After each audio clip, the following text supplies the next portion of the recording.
সূরা ইউসুফের সেই সমাধানটা বলবো কি না? আচ্ছা,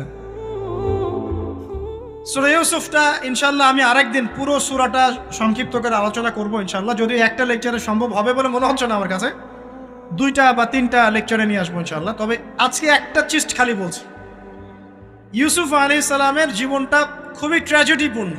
নবীর পরিবার থেকে ভাইদের শত্রুতায় ওই যে কূপে চলে গেলেন, কূপ থেকে চলে আসলেন মিশরের বাজারে, সেখান থেকে বিক্রি করে দেওয়া হলো তাকে, রাজা তাকে কিনে নিলেন, তারপরে সেখানে তিনি বড় হতে লাগলেন রাজপ্রাসাদে।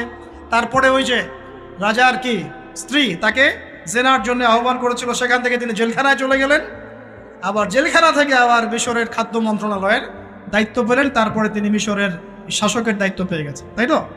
আচ্ছা, এর মধ্যে একটা জায়গা খালি বলবো আজকে আপনাদের। টপিকটা কি দিবা তোমরা? টপিকটা হচ্ছে